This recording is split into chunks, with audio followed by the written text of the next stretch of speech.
Assalamualaikum warahmatullahi wabarakatuh. Alhamdulillahirrahmanirrahim. Allahumma sholli ala Muhammad wa ala ali Muhammad.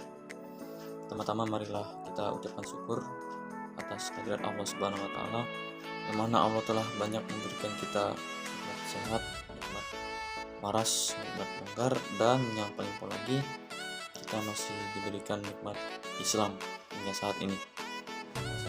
Salawat serta salam kita ucapkan kepada Nabi besar kita Nabi Agung Nabi Muhammad SAW, karena beliaulah perjuangan beliau kita bisa masih merasakan nikmatnya Islam yang indah hingga saat ini, dan semoga kita bisa terus di dalam agama Islam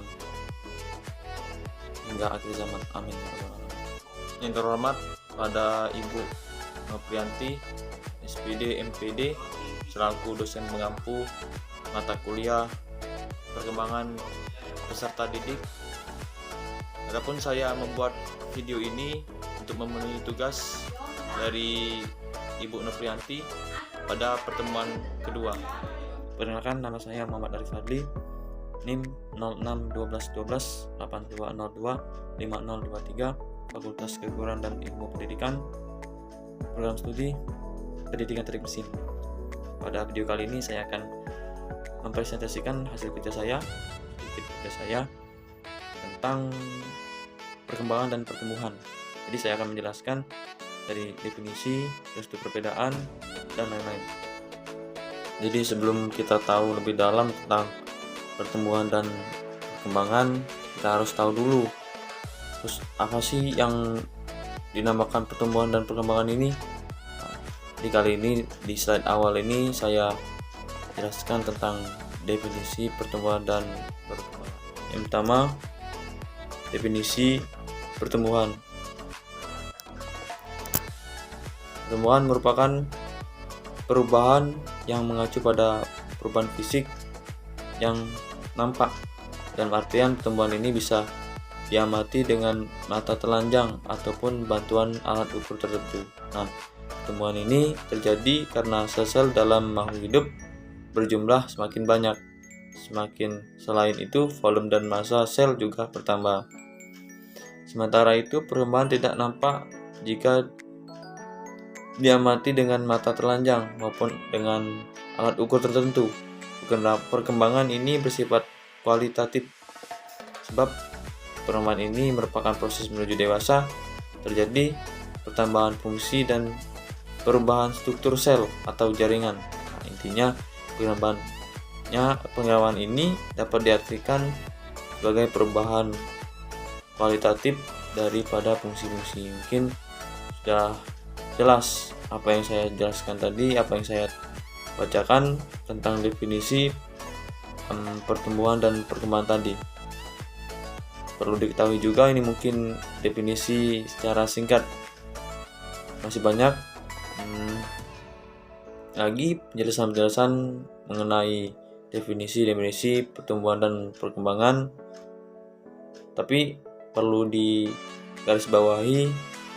Jadi intinya, kalau pertumbuhan itu lebih ke fisik manusia, tapi kalau perkembangan lebih ke pembawaan diri dari setiap masing-masing manusia. Lanjut ke slide kedua tentang perbedaan antara pertumbuhan dan perkembangan. Pertumbuhan merupakan proses perubahan yang disertai dengan pertambahan ukuran akibat dari pembelaan dan pembesaran sel. Contohnya, pertumbuhan tulang, bertumbuhnya lemak, bertumbuhnya rambut, berat badan, terus tinggi badan, sejak dari dalam kandungan sampai usia tua, dan lain-lain. Terus perkembangan merupakan perubahan bentuk atau tipe sel menjadi lebih spesifik atau transspesialisasi, diferensiasi, dan proses menuju kedewasaan akibat adanya perubahan struktur dan fungsi sel. termasuk pembentukan jaringan dan organ morfogenesis. Perkembangan tidak dapat diukur menggunakan alat tertentu, sehingga perkembangan ini sifatnya kualitatif.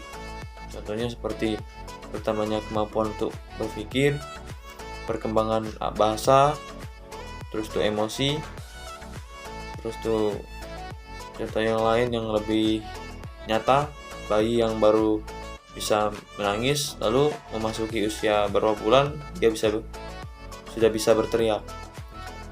Ini sudah disebutkan tadi contoh-contohnya apa yang saya bilang tadi di atas, bahwa kalau pertumbuhan itu lebih ke fisik manusia, seperti rambut atau tulang atau lemak, terus berat badan, tinggi badan, dan lain-lain.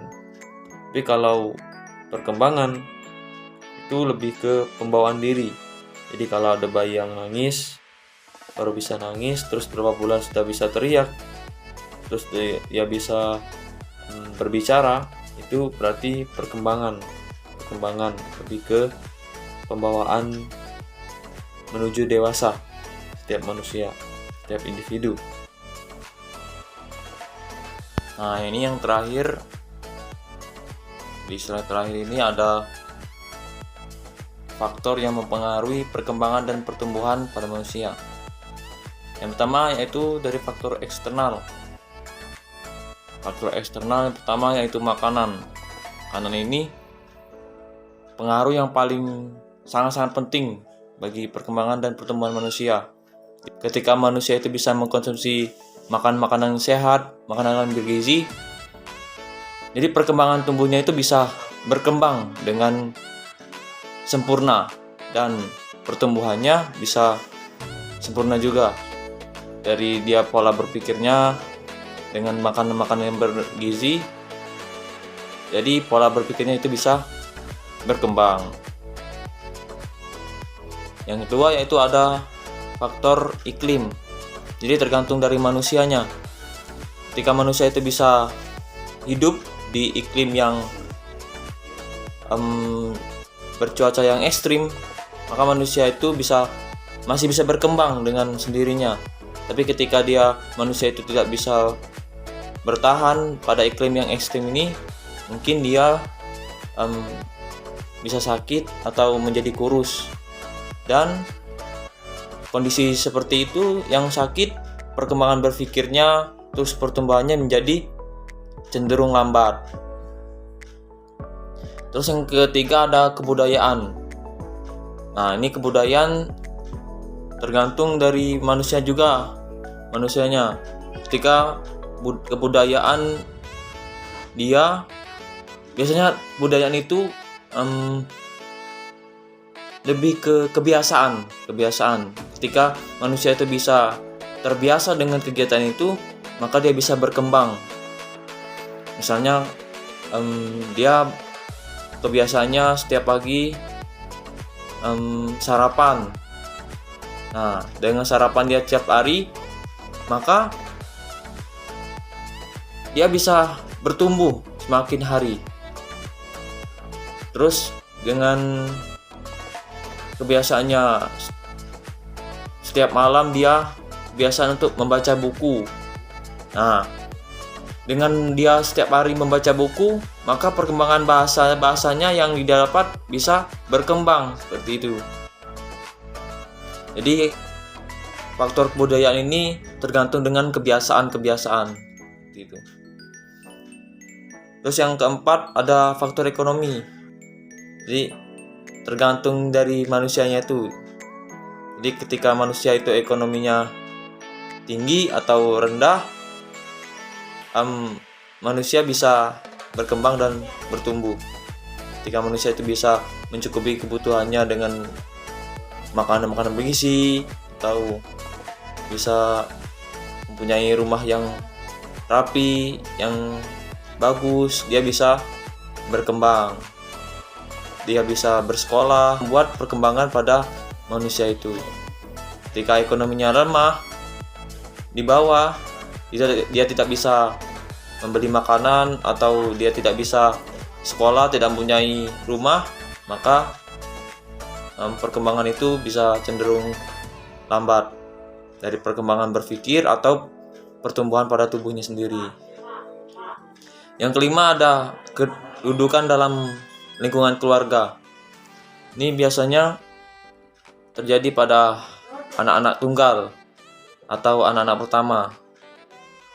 Misalnya dari anak pertama, dia menjadi banyak berpikir. Nah, dalam kondisi banyak berpikir ini membuat dia sakit misalnya. Jadi ketika dia sakit, perkembangan pertumbuhannya itu cenderung lambat. Karena ketika anak manusia banyak berpikir, manusia itu cenderung lebih sering terkena penyakit. Nah, oleh karena itu ketika dia sakit, perkembangan dan pertumbuhannya itu menjadi lambat. Terus selain ada faktor eksternal, ada faktor internal dari dalam.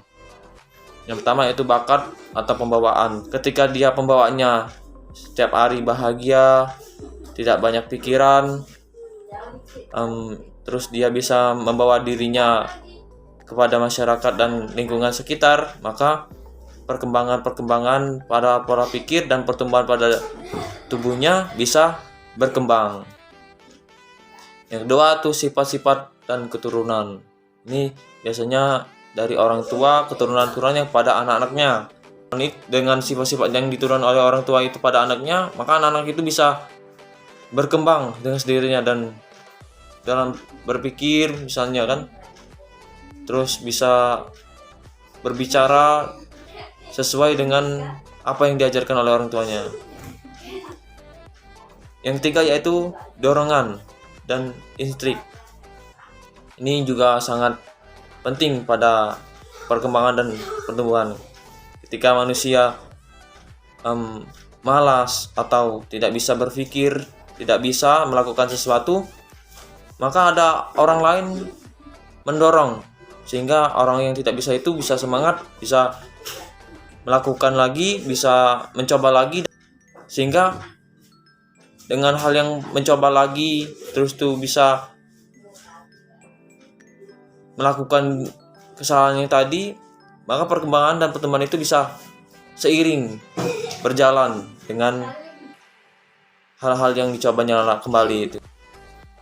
Mungkin itu saja presentasi yang hasil kerja saya. Apabila ada kata-kata yang salah dan kata-kata yang tidak teratur, saya mohon maaf yang sebesar-besarnya. Saya akhiri, wabillahi taufik wal hidayah. Wassalamualaikum warahmatullahi wabarakatuh.